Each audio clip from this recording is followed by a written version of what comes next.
This is a little bit of an impromptu video. Sorry about my voice if it sounds strange. I actually recorded this entire video about 2 days ago, and it was much more in depth. It was so in depth, I was getting so excited about getting into the tech specs and the nitty gritty and explaining all both the technical aspects as well as just the artistic applications that the video ended up being over an hour long. And I thought, man, I do too many videos like that, and I don't know if I can make this information entertaining enough that people can stand to watch for over an hour. So today I'm going to try to do a much more condensed, oversimplified version.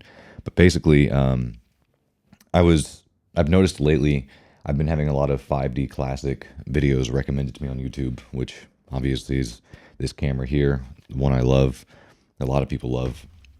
And there are a few things I notice seem to be obligatory aspects of every 5D classic video. And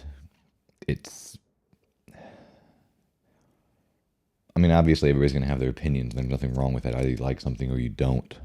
Something works for you or it doesn't. There's no argument there. But I noticed that so many of the 5D classic videos seem so remarkably similar, almost as if they're all reading from the exact same script.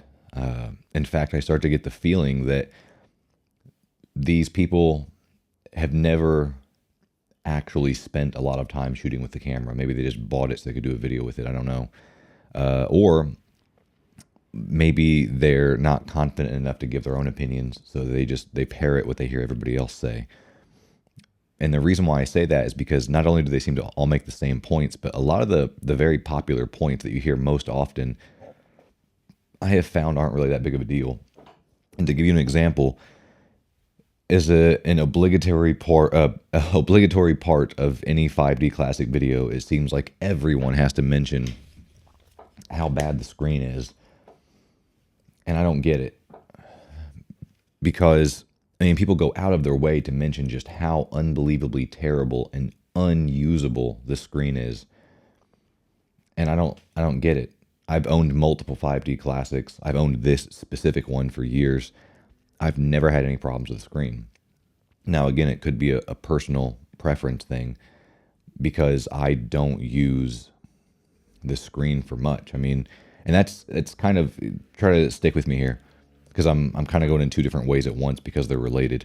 But when you have a more modern camera and the screen is inherently, as part of the design, is a very large part of the experience.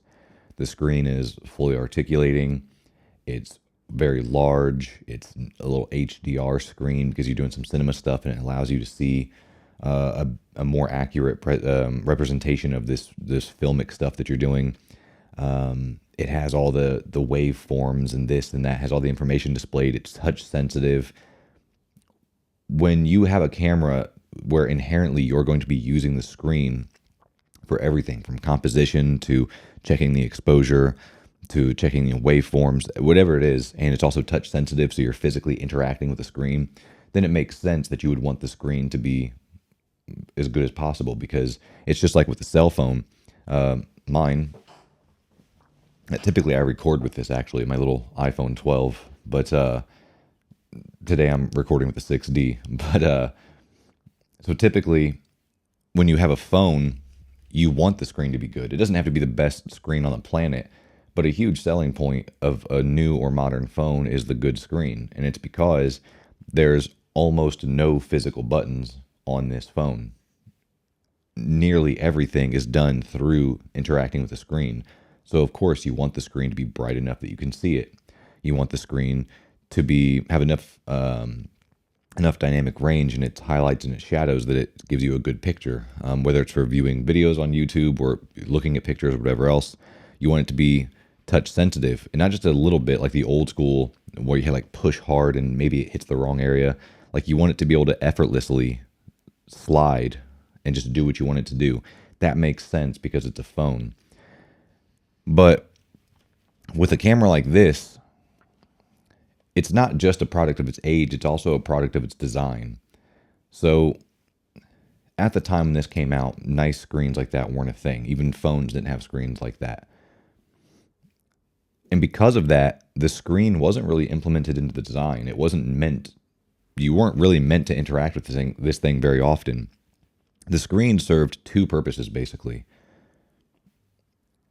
To set up menu stuff, although you do have, physical buttons and shortcut stuff. I can just click this and hit my ISO, whatever. When I want to go into the camera and change a setting, the screen allows me to access the menu, go to the setting that I want, and change it around. And for that first dedicated purpose, there's nothing wrong with the screen. It's not too small to see. It doesn't have terrible image quality to where I cannot make out the menus. I mean, it functions perfectly as a way to navigate menus. And I'm not even saying that in a benefit of the doubt sort of way where it's like, oh, it's good enough. I mean, I've never had even the smallest approach to a problem with navigating menus on this screen. It does its job perfectly. And you can't say, well, it's just too small, because people have smartwatches these days. These are even tinier screens, and they're fine with that. And you say, well, it doesn't have a lot of pixel density.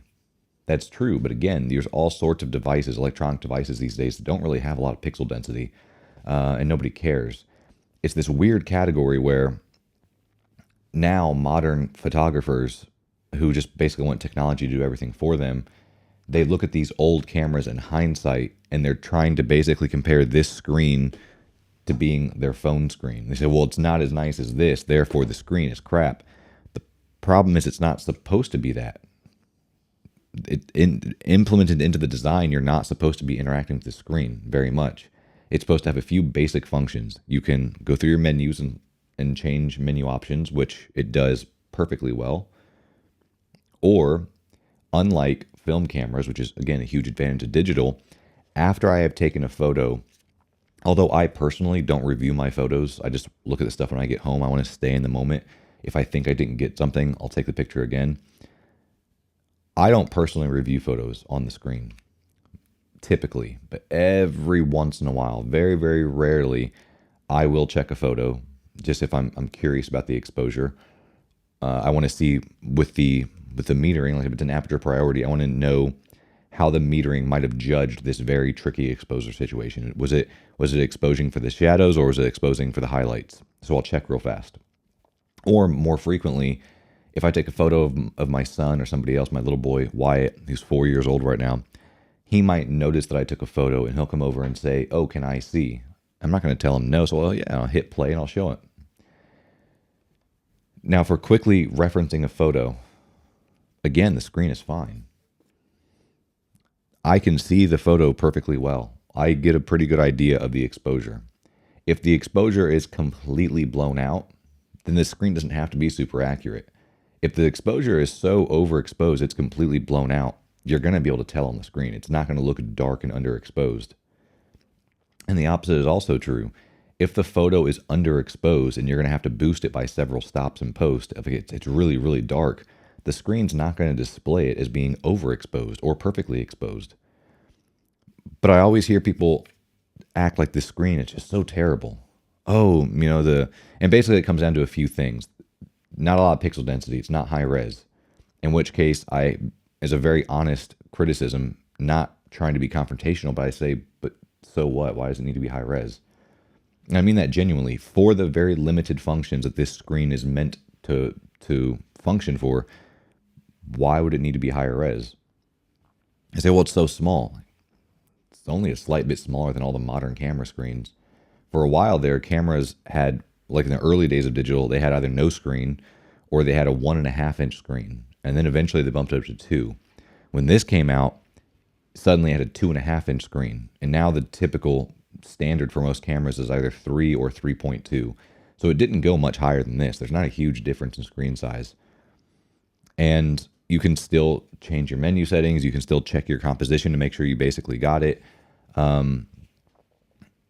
Anything I've ever heard people say, well, I can't really for sure tell if it's in focus, which is crazy to me because you can zoom in 1,000,000% and check focus on the screen, and I can still tell if something's sharp or not.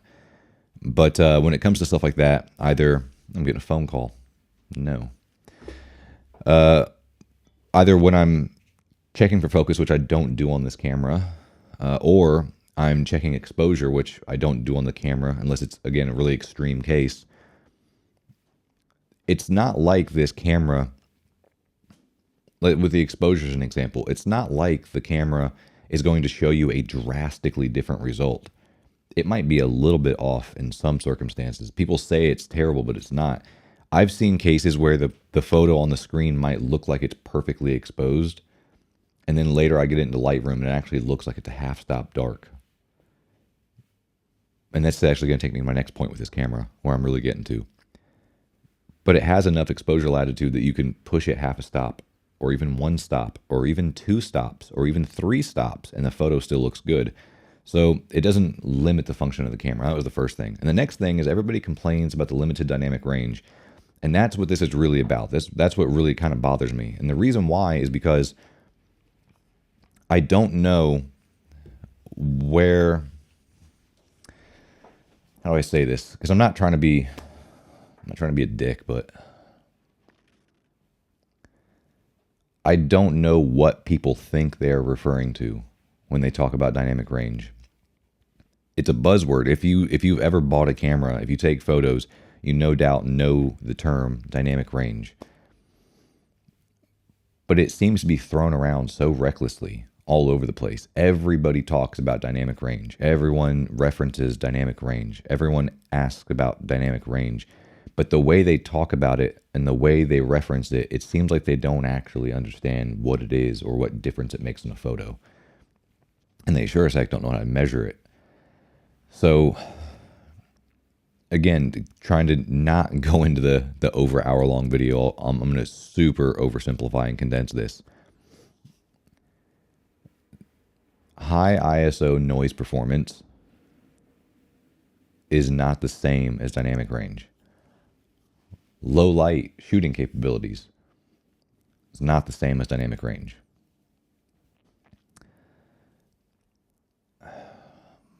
Even something as simple as it is kind of related to dynamic range, but it's not quite that. Something like whether you clip the highlights or clip the shadows is not necessarily dynamic range. It's typically more how, again, your sensor is tuned. Because as a million examples, as a guy who's owned nearly 50 cameras, I can tell you that it used to be a trend for a while with camera manufacturers years ago that they always underexposed photos because it was so easy to clip the highlights. So you would always shoot either right on or a little bit low, and then you'd boost the shadows later because there was so much information in the shadows you could recover easily, but you would easily clip highlights. But then later it started to shift, and later cameras you started to see the opposite. It became a trend to expose to the right. That became the big thing. Everybody would talk about it like the new trendy thing. Oh, expose to the right. We expose to the right. And as that became popular and with more modern cameras, you started noticing that cameras, if you exposed to the right, they actually held a lot of information in the highlights and you could drop it down and it looked fine. But if you ever underexposed and boosted, they didn't hold on to the shadows as well as the older cameras did. So it just has to do with where they're tuning the sensor, where it's supposed to perform. The amount of dynamic range can still be there, but is that dynamic range being captured at the lower end or is it being captured at the higher end of the spectrum? That type of thing. But I say dynamic range specifically because that's the term that seems to confuse everybody. I mean, the most basic concept of dynamic range is how many gradients between white and black does it capture? You have perfect white and perfect black. How far can it get to perfect white? How far can it get to perfect black? And then how much gradation, how many individual gradients in between those two ends are you capturing? More dynamic range looks like more of a smooth transition.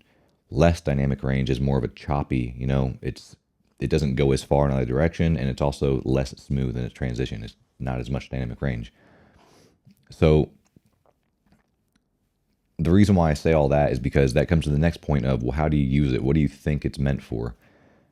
Dynamic range absolutely is a good thing. It serves a purpose. But people act like film had unlimited dynamic range, and it didn't.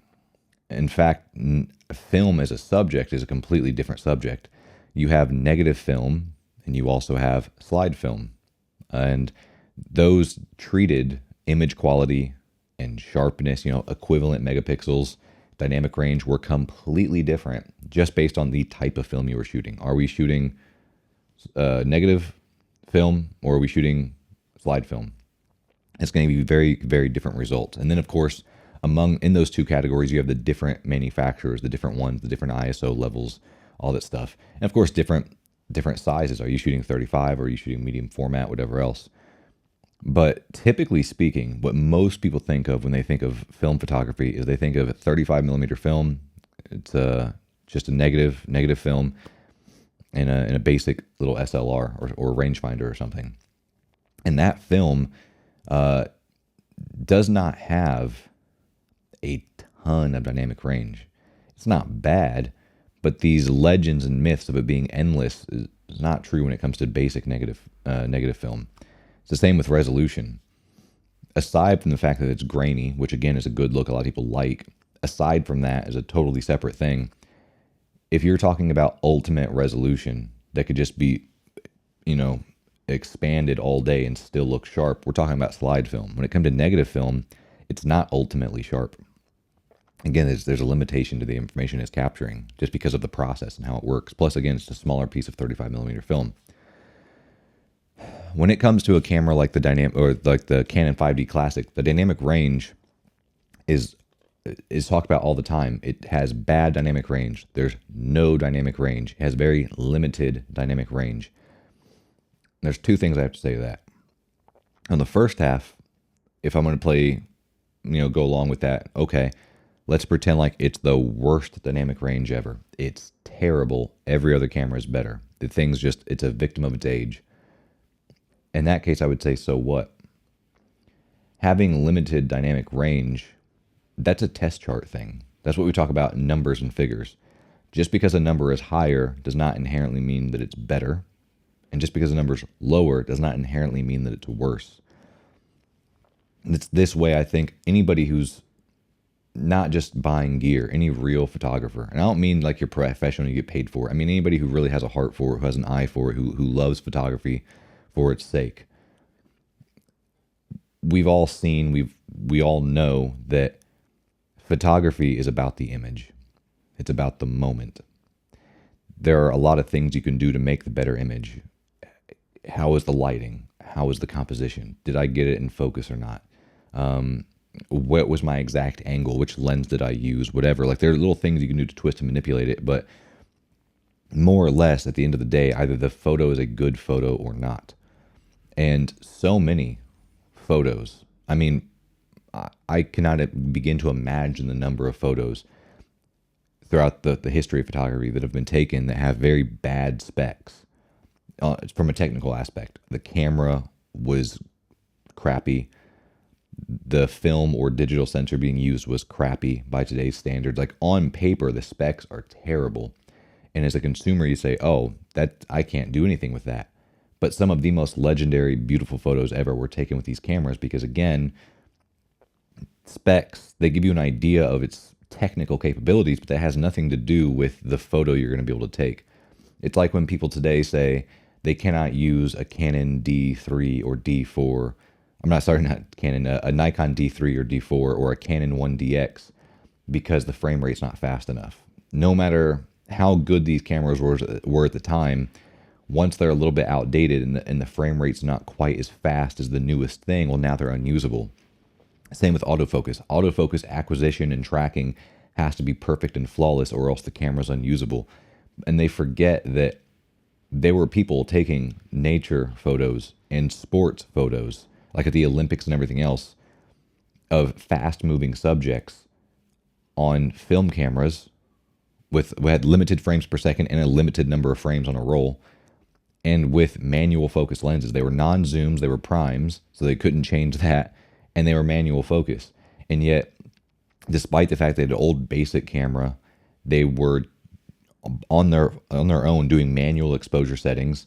They had to choose their location and their composition much more wisely because of, again, the lens they had to use, the limited focal lengths, or the primes they were using. They had to manually focus, and they had to really click at the right time to make sure that they could, any photos they took were potentially worthwhile because they have a limited number of photos on a roll. And yet it worked. That was the difference between somebody who knew what they were doing.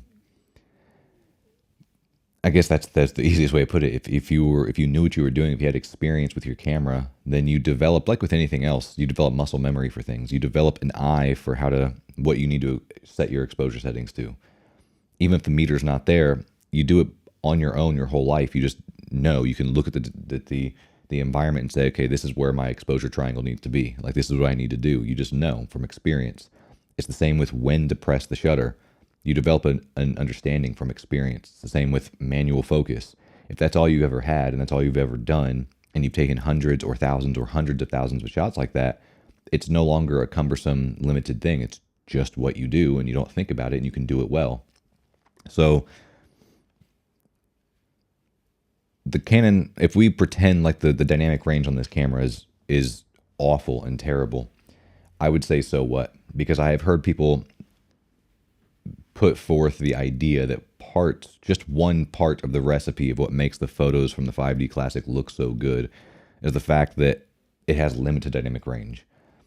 I don't know if that's true or not, but it's an interesting idea. But I did want to say that when you say, even, I saw a video recently, the guy said, even by the day's standards, back in 2005 when this came out, even by that day's standards, the screen was still bad. No, it wasn't. It was larger and higher res than a lot of other screens. And of course, the fact that it had a screen means it's better than film cameras. And I've heard people say, the dynamic range, even again, in those days' standards, was not so good. Which again, not true.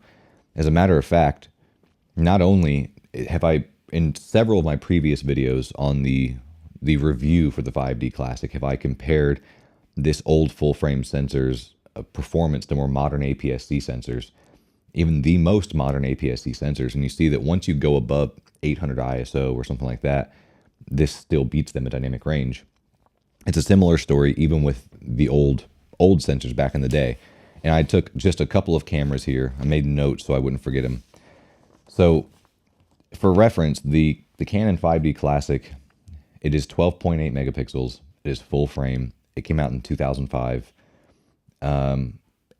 I'm using this not from DxOMark because I don't trust them, but this is from Photons to Photos.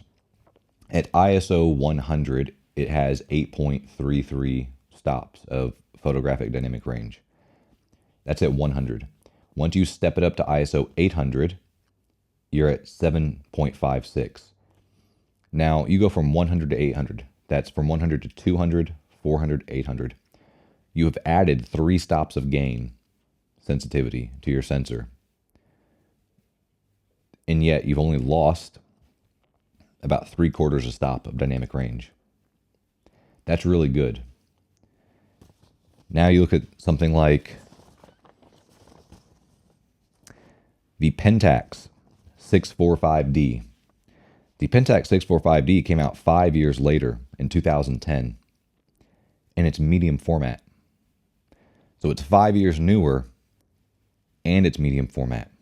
2 huge advantages over the 5D Classic. But despite the fact that it came out 5 years later, it's medium format. It cost $10,000 when it was new. At ISO 100, it had 9.74 stops of dynamic range.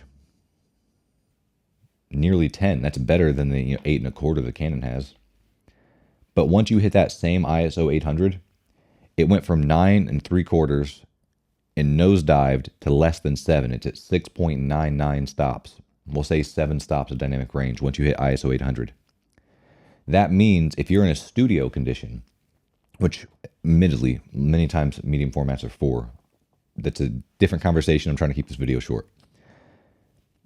If you're in a studio condition where you can control everything and you only have to shoot at ISO 100, then yes, the 645D is a better choice. But if you're the person who leaves the studio and takes photos in the real world of real life, then that means you will no doubt crank up the ISO at some point. And that means once you start cranking up the ISO, how well does your camera perform once you start raising the ISO? And in this case, at ISO 800, which isn't very high, the Canon 5D Classic actually has a half stop, more than a half stop of additional dynamic range over the medium format Pentax 645D. Now, if you step up your budget and you say, okay, I don't want to spend $10,000 on a Pentax 645D. Now the year is 2014. In 2014, for $22,000, you could buy the Leica SE Type 006. The Leica, it's medium format, and it's basically 10 years newer. Same story. It has 9.5 stops of dynamic range at base ISO 100. At ISO 800, it only has 6.5. So the Canon 5D Classic has an additional, a full 1 stop more. If we look at the Phase 1 IQ 260 digital back, this was made by Phase 1. It came out in 2013, 8 years after the 5D Classic. It cost $40,000. Same story. ISO 100, 10 stops. ISO 800, only 7 stops. So it's getting beat by the 5D Classic. And finally, we look at the Hasselblad. The Hasselblad H4D-50. It's a 50 megapixel medium format camera. Came out in 2010 for $30,000. At its base ISO, it's 9.72 stops dynamic range. At ISO 800, it's only 5.63. Barely more than 5.5, which means the Canon 5D Classic has a 2-stop advantage over the Hasselblad medium format. Now I'm going to try to wrap this up pretty quickly because that's basically the crescendo of what I'm getting to. But what I'm saying is that it's not just those old medium formats. I've been saying this for years. Different sensors from different manufacturers are tuned differently.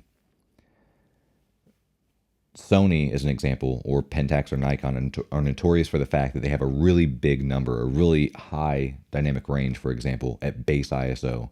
And as soon as you crank it up even a little bit, it nosedives. Whereas Canons traditionally, and Canon makes their own sensors, by the way, they might have a lower starting dynamic range, but it doesn't dive as much. As you crank it up, it does lower, but it's a much more subtle decline. So what ends up happening so often is you have a Nikon and a Canon, or a Sony and a Canon, or a Pentax and a Canon, whatever it is. And at the base ISO, the Canon's the worst. But you crank just a little bit of ISO, you crank it up to 800, maybe 1600, and those lines crisscross, and suddenly anything above that 800 ISO mark, the Canon is doing better. For real world practicality, that means that, again, for the vast majority of circumstances, you're going to have more dynamic range if you use a Canon. But it also sheds light on the fact that just the number you see on paper isn't the whole story. But again, even if you specifically say, I understand dynamic range and this isn't enough, this camera produces more dynamic range than $40,000 Phase 1 medium format cameras from 5 years later, or medium format cameras even from 10 years later. So if you cannot get the photo with this camera, it's user error. The camera's not the problem. Anyway, thanks for watching. Bye.